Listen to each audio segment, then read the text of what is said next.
He was a successful man with everything money could buy, but nothing could prepare him for the moment.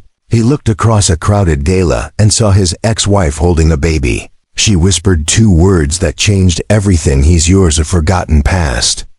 A secret child, and a second chance that no one saw coming. If you are new to the channel, then please subscribe to the channel, and like the video and tell us, where are you watching? From .now, let's jump into the story.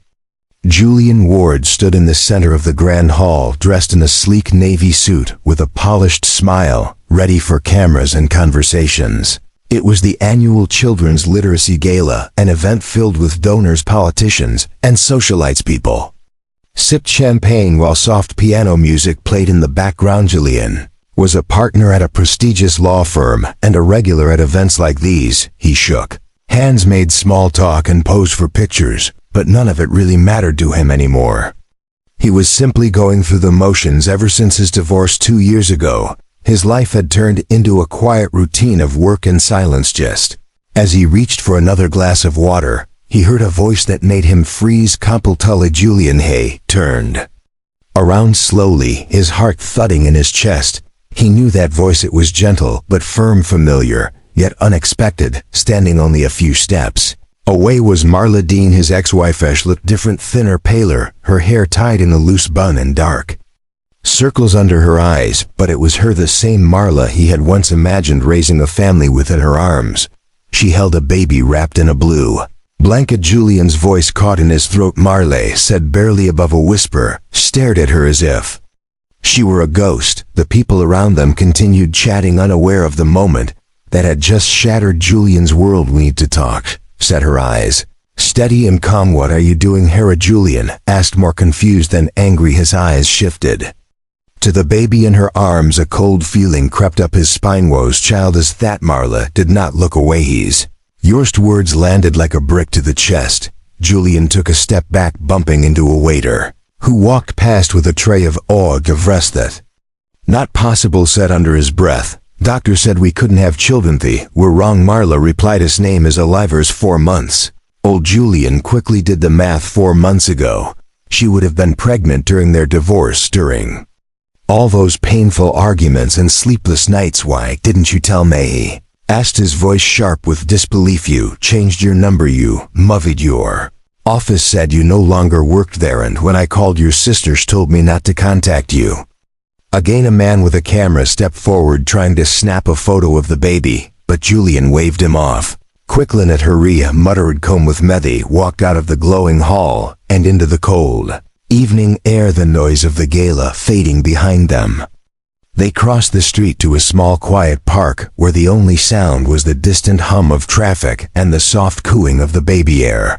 You absolutely sure? Julian asked again, looking at the baby who was sleeping peacefully. Mara reached into her bag and pulled out an envelope. Had 3 tests. Danish handed it to him without hesitation. Julian opened the envelope with trembling hands. Inside were official results from a paternity test, each one clear and undeniable. 99.9% probability of paternity. Liver. Dean Ward his name, his blood hiss. Son. Julian sat down heavily on a nearby bench, everything in him shaking. You don't understand, said quietly, after everything we went through, all the treatments, all the disappointment, we stopped believing it was even possible. Mara sat beside him, holding the baby close. Mabe, it was never about timing or science. Mabe, Oliver was meant to arrive after everything fell apart. Julian nodded slowly, remembering the fights, the distance, the cold nights when they slept in the same house but felt miles apart. He tried to find you, Marla said softly, but I had no strength left when everyone told me you had moved on. I believed Femi had to focus on being a mother. Julian leaned forward and looked closely at Oliver. For the first time, the baby had his nose, his eyes, but Marla's mouth, his tiny chest, moved gently with each breath. Can I hold him? Asked, unsure of himself. Mara hesitated just for a second, then slowly handed him over. Julian took the baby as if he were made of glass, cradling him awkwardly but carefully. Hello, Oliver, he whispered. Baby stirred, then settled again, as if recognizing the voice of his father. Your dad. The words felt strange but powerful. They made something stir inside Julian, something he thought had died 2 years ago. Where "Do you live no?" asked, still looking at Oliver in my cousin's basement. Appert Smalley work part-time at a local bookstore. Barely covers the basics. Julian looked up at her and saw how tired she was. More than tired, she looked worn out. "You've done all this alone," he said, more to himself than to Harry. "Did what I had to," Marla said gently. "Didn't come here for help. I just thought you deserved to know he exists." Julian stood up with Oliver still in his arms. "And now what? He don't know," Marla replied honestly. They stood in silence under the dim park lights. Just three souls trying to make sense of a broken past and an uncertain future. "I have to go," she said after a while. "Needs to be fed." Julian handed Oliver back to her with care, his arms suddenly feeling empty. Marla turned to leave, but he called after her, "Wait, can I see you tomorrow?" When she paused without turning call Methan, she disappeared into the night. Julian remained on the bench, too stunned to move. He looked down at his hands and then up at the sky. Somewhere in that dark night, everything had changed forever.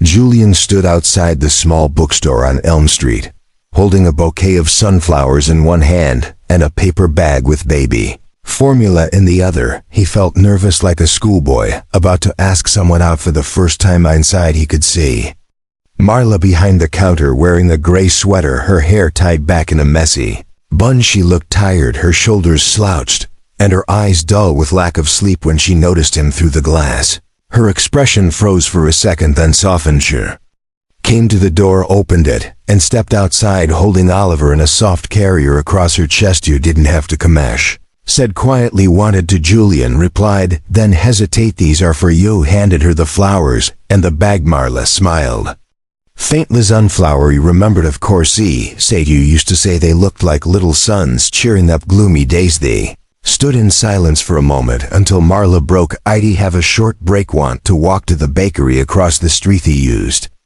to visit that bakery when they were married, back when things were better, lighter. "Sir," Julian said and followed her across the road. Inside the bakery, the smell of warm bread and coffee filled the air. Marla ordered a chamomile tea with 3 spoons of sugar, just like she always did. Julian got black coffee and a croissant. They sat at a small round table in the back corner where it was quiet. "Ground," Julian said, looking at Oliver, who was asleep in the carrière. "Has," Marla said gently, rocking the baby. "Started smiling last week. Has your dimples?" Julian smiled at that, then grew serious. "Marla, why didn't you push harder to find me?" "No, I disappeared.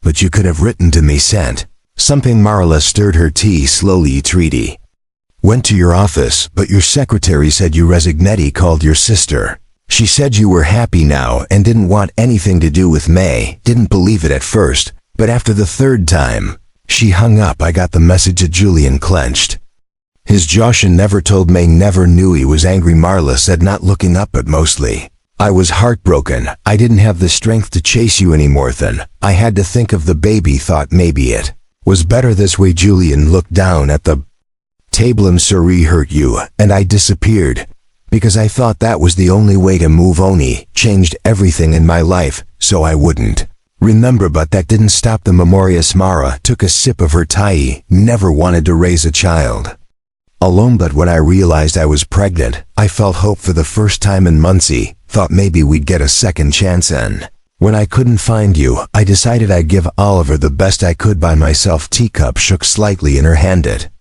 wasn't much, but I treat." Julian leaned forward. "You shouldn't have done this alone. You weren't supposed to. Want to help now. He want to be in his life." Marla looked at him carefully. "You don't need a rescue, Giuliani. Just need someone who won't run when things get hard." Before Julian could respond, Marla went pale. She clutched the table.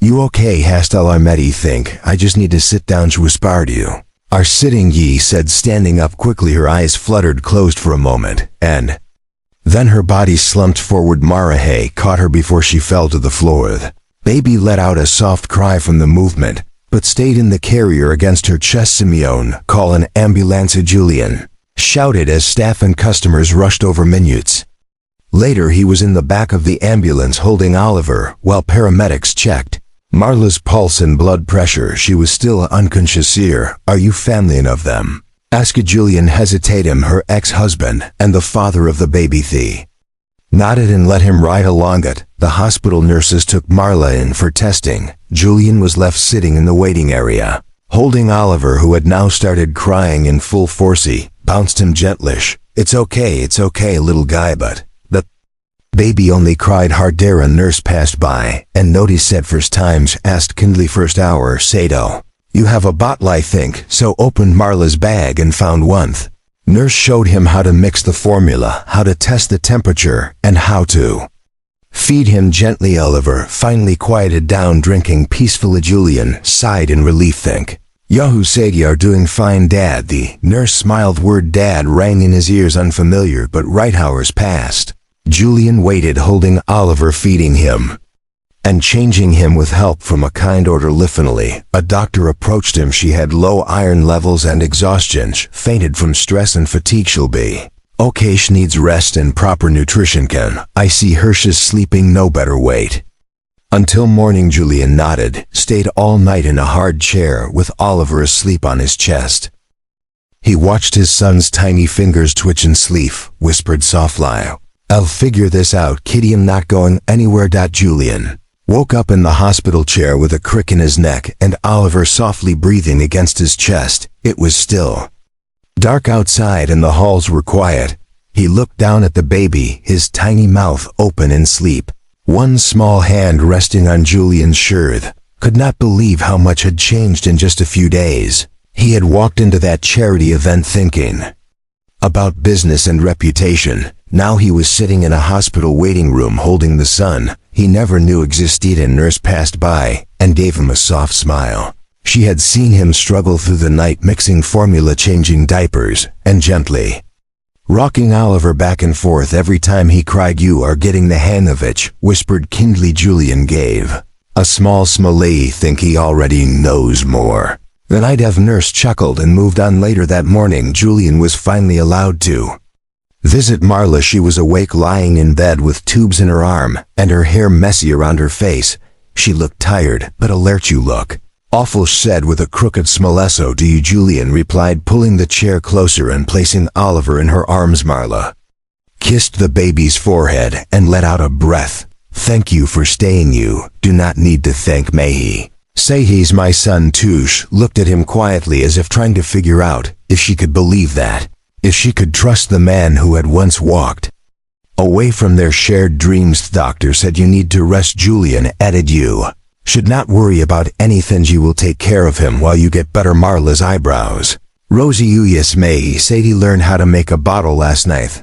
How hard can the rest?" Besh gave a soft laugh that ended in a cough. "Careful what you say. Rest is a lot harder." Julian stayed most of the day reading articles about baby care on his phone, watching how the nurses handled things, asking questions every chance he got. Each time Oliver fussed, Julian was the first to try soothing him. Sometimes it worked, sometimes it did not, but he kept trying. When Marla fell asleep in the afternoon, Julian took Oliver for a walk in the hospital garden. It was quiet and cool. Birds flew overhead, and for the first time in days, Julian felt a moment of peace. He looked down at the baby and said softly, "I don't know if I'll be good at this, but he reined, "I'm not leaving." In the days that followed, Julian moved into a small furnished apartment near the hospital. He wanted to be close in case Marla needed anything. He visited every morning, brought diapers and food, and sat with her while she held Oliver. He had dark circles under his eyes from the sleepless nights, but he never complained. He read books, watched videos, and even called his sister for advice, though he was still upset with her for what she had told Marla 2 years ago. "Didn't you tell me she was trying to reach me?" he asked during a phone. "Callie thought it was best." This sister replied, "You were a mess, and I figured you needed a clean break. You decided that for me," Julian said quietly before ending the call. Back at the hospital, Marla was slowly getting stronger. She watched Julian with growing surprise. He had once been impatient, short-tempered, and always glued to his phone. Now he sat for hours holding their son, smiling as he rocked him to sleep. "You are different," she said one morning as he handed her a warm cup of tea. "How so?" asked you. "Are calmer, softer. You used to panic when things didn't go as planned." Julian no daddy thought life was supposed to follow a script, but Oliver doesn't care about schedule. She cries when he wants toast, sleeps when he wants toned. I had just looked at. Hermabe, I finally learned what matters. Mara said nothing.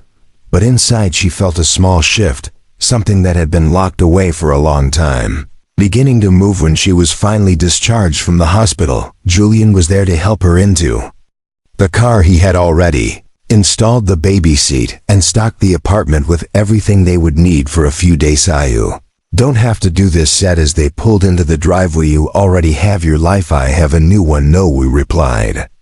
"Simple. This is part of it in the apartment." He gave her the main bedroom and took the sofa in the living room. He cooked simple meals, changed diapers, and paced the floors, with Oliver in the middle of the night on morning as he struggled to put on a baby once. Marla watched from the doorway with a smile. "I need help." "Away," she said. With a sigh, he laughed softly, trying not to wake the baby. We're not a couple, not anymore, and maybe they never would be again.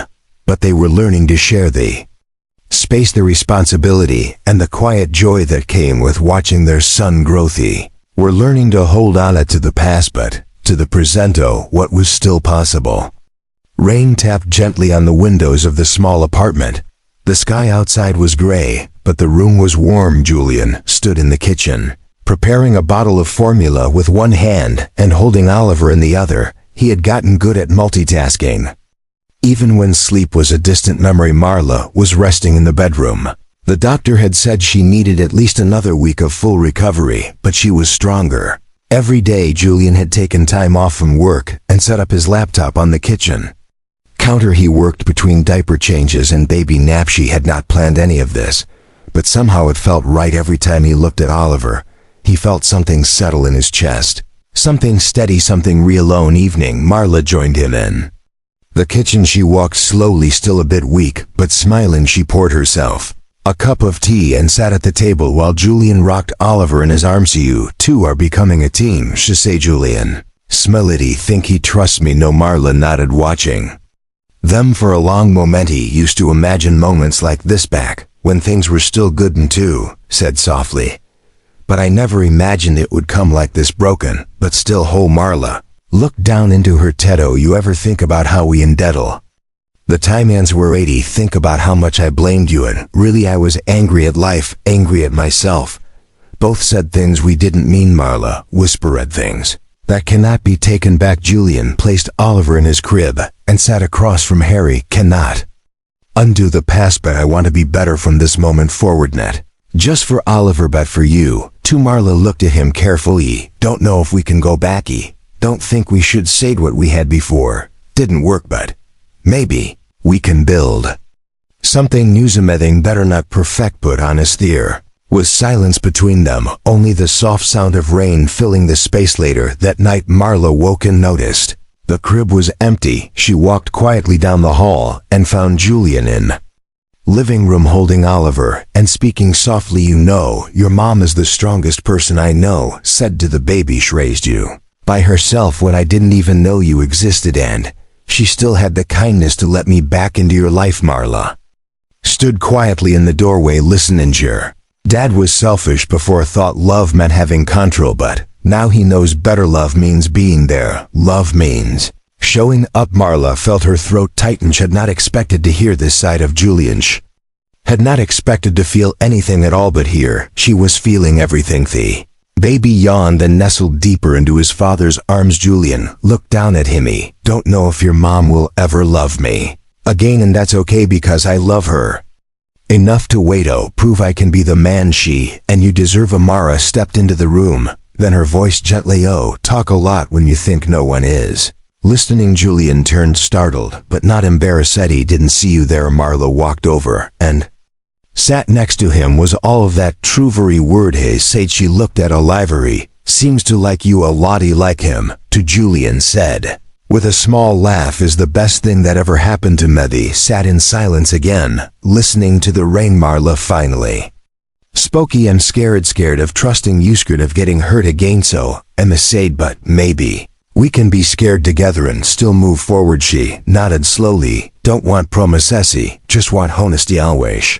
Said, "Can I hold your hand?" She reached out and placed her hand in his. It was warm, steady, and somehow familiar. Stayed like that until Oliver fell asleep. Weeks passed. Marla Moved back into her cousin's house for a while, but Julian visited every day. They took walks in the park, shared meals, and read bedtime stories together. On day Marla got a call her cousin was moving, and the annex where she stayed would be. Solj told Julian, dinner unsure of what to expect, then come stay with me. Said not as a favor, as a choice, let's find the place together, a real home for Oliver. Marla hesitate, but we're not a couple who don't need to be anything right now, we plead with. Ria familia new kind, but still a familiarity looked at each other, and something unspoken passed between them. Trusty spent the next weekend looking at houses, nothing too big, but something with a garden and enough space for each of them to feel at home. They found it a small cottage with yellow walls and a cherry tree in the front yard. And the day they moved in,